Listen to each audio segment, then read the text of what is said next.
In this video, we'll look at some further examples using arc length. Remember, our arc length, we do our integral of the square root of 1 plus our derivatives being squared. And usually we do that off to the side first before we put it in the radical. Now, we talked about in the last video that you could do it in terms of x or do it in terms of y. So what we're going to do here is we're going to look at one in terms of y. When we do that, we're going to have to use the y coordinates in our integral. So we'll take the square root of both sides here. This really becomes y minus 1 to the 3 halves is equal to x. So we'll do our derivative and everything in terms of y. So we're starting with x equals y minus 1 to the 3 halves. When we do x prime, we'll have to do the chain rule. So we'll have 3 halves, y minus 1 now to the 1 half. And derivative of the inside is just 1, so that doesn't really change anything. When we square this, 3 halves squared is 9/4, and the square and the square root cancel each other out, so you just have y minus 1. So really, this is 9/4 y minus 9/4. And when we add our 1, adding 1 is like 4/4, so this is really 9/4 y minus 5/4. So that is what will be under our radical when we do our integral.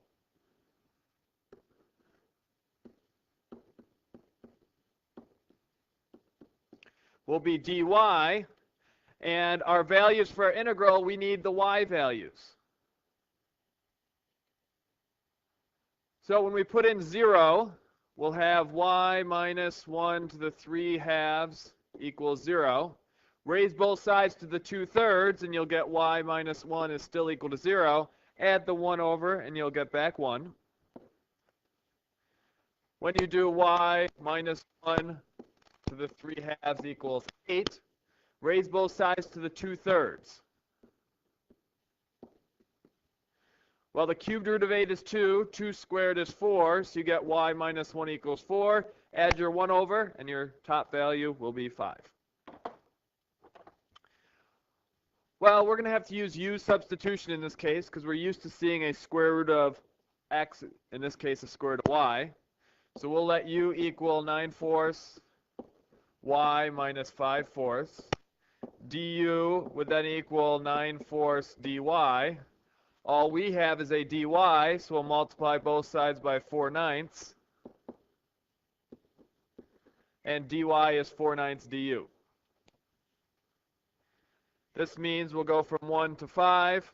We'll have 4/9 out front, and we'll just have u to the 1 half, or in other words, square root of u, du. When we take the antiderivative, we'll have u to the 3 halves, so we'll need a 2/3 out front. We can pull that 2/3 out, and it'll give us 8/27. And as we do that, let's replace u with what u is really equal to. So again, this 2/3 multiplied out front. The u was really 9/4 y minus 5/4.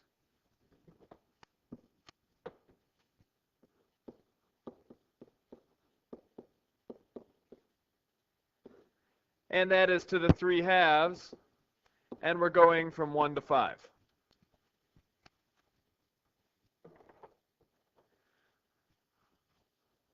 So we'll have 8/27 on the outside. 9/4 times 5, that's 45/4. Minus 5/4 gives you 40/4, which is 10. So we'll have 10 to the 3 halves. Minus, when you put in 1, you'll have 9/4 minus 5/4, which is 4/4, which is just 1. 1 to the 3 halves is just 1. And I would suggest just leave it right like this.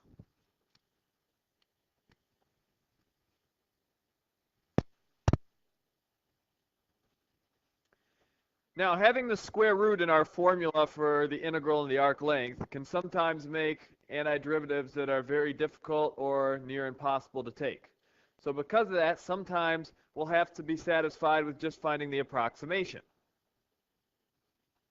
So in this example, we're going to just set up our integral for our arc length, and then we're going to use the midpoint rule to approximate it. So we've got the equation xy equals 1. Getting y by itself, y will equal 1 over x. That means y prime, again, this could be thought of as x to the negative 1, so y prime would be negative 1 x to the negative 2, or in other words, that's negative 1 over x squared. When we square that, we will get a positive 1 over x to the 4th. And then we have to add 1 to that. So under our root, we'll have 1 plus 1 over x to the 4th. We're going from 1, 1 to 2, 1/2, so our x values, because we're doing dx, will be from 1 to 2. And we've now finished part A. We set up our integral that represents the arc length. In part B, we're now going to use the midpoint rule. And we wanted 10 rectangles, n equals 10. So we'll do b minus a, 2 minus 1 over 10, and that'll give us 1/10, which is the same as 0.1. So our intervals then will be from 1 to 1.1, 1.1 to 1.2, 1.2 to 1.3, 1.3 to 1.4, and we'll keep going.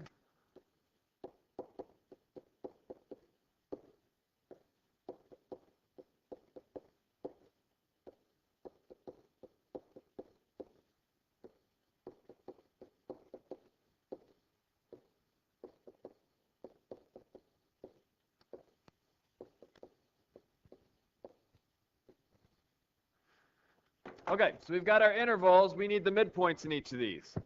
So in between 1 and 1.1 is 1.05. Here we'll have 1.15.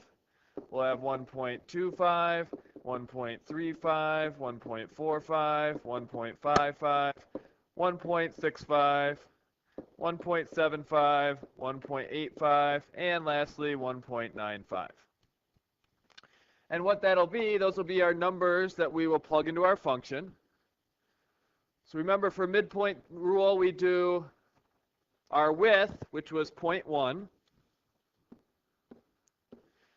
times f of each of our values. So we'll have f of 1.05 plus f of 1.15. And we'll do that for each of them. And remember, this is your work. After you write this all out, then you can do it in the calculator.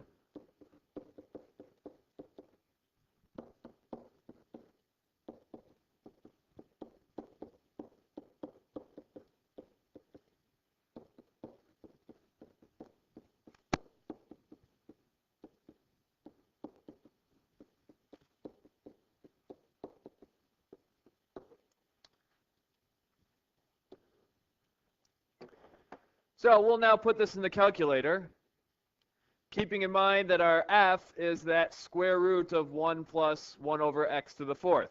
So we'll have to put that in a graphs page first before we put this in a calculator page.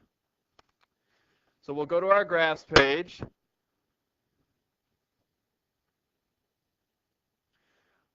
We said we'd have the square root of 1 plus, oops,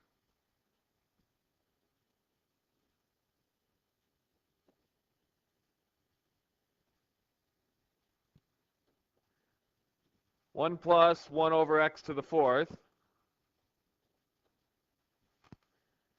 And remember, to make it easier on yourself, you want that in F1 usually, so you might need to open a new document.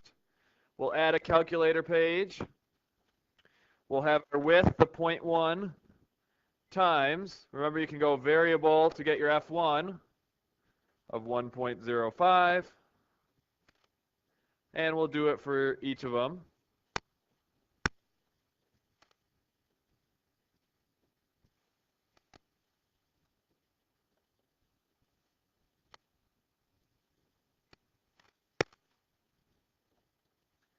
And with so many of them, there's a very good chance for errors, so you'll definitely want to check in the end.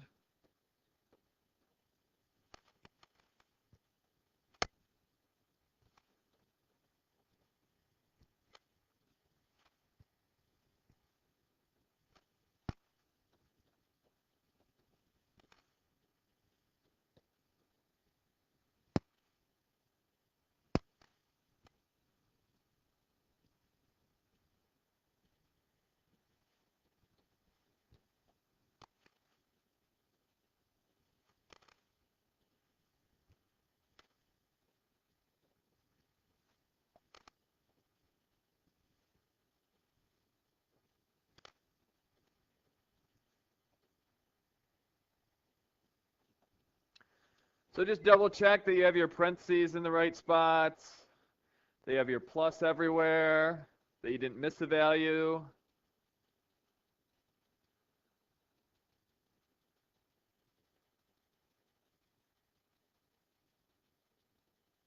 And make sure you have your width out front.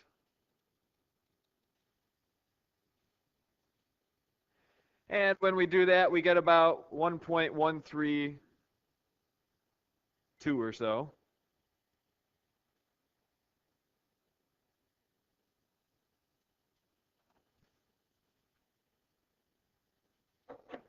So this is approximately 1.132.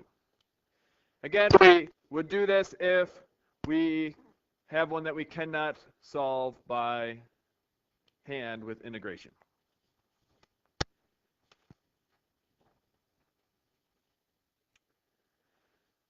Now, say we had some starting point, and we wanted to find multiple links to different spots on our curve.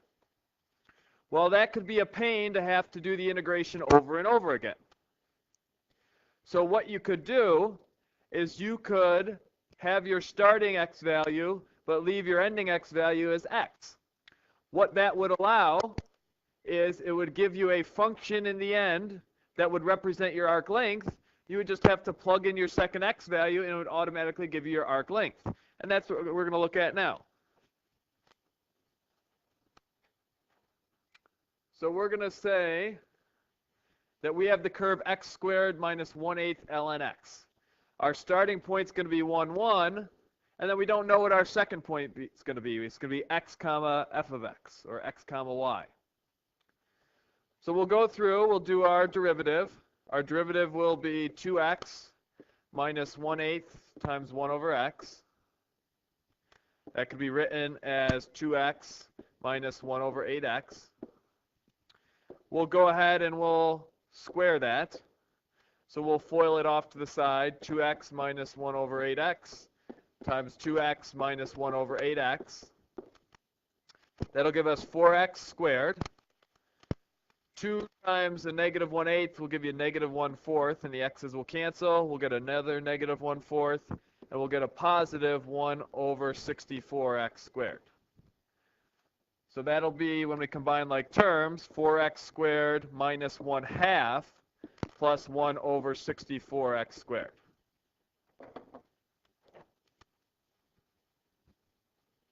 We'll add our 1, and we've now got 4x squared plus 1 over 2 plus 1 over 64x squared.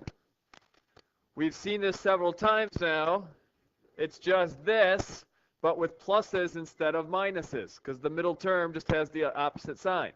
So this is really going to be 2x plus 1 over 8x times 2x plus 1 over 8x, which is really just 2x plus 1 over 8x squared.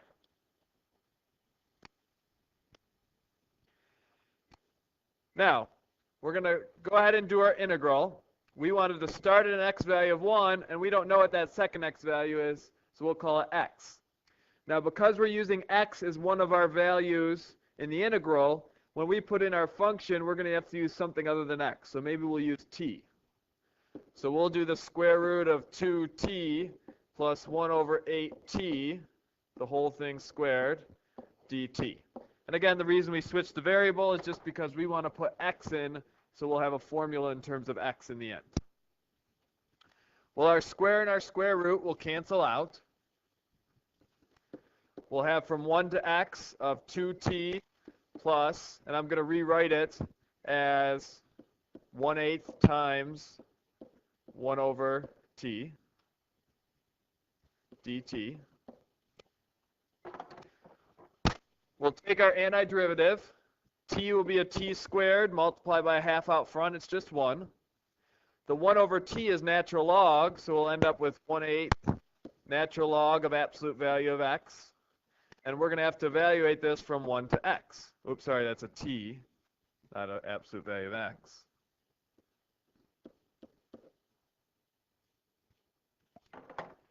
So we'll first plug in our x. We'll get x squared plus 1 over 8 natural log absolute value of x minus the whole thing of 1 squared plus 1/8 natural log of 1. Well, because natural log of 1 is 0, that part wipes out, and we just get x squared plus 1/8 natural log of x minus 1. And what this is an equation that, or a function that we could plug any x value into, and it'll tell you the length on our curve from our point 11 up here to any other point that is on our curve.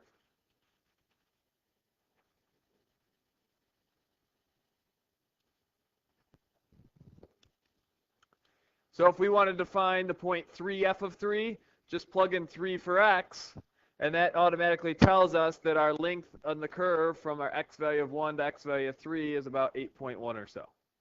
Say we want to do it for 7, we can do the same thing. Plug in 7. If you want to know 10, plug in 10. So that's why if you have to know multiple arc lengths, this would be much easier.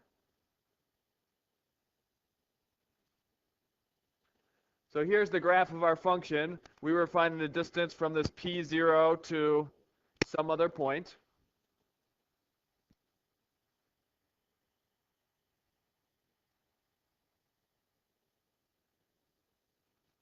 And that would be the graph of our arc length function. The reason part of it goes negative is just the way the signs work out with your minuses in our formula for our arc length. That's all for today's video. We'll see you next class, period.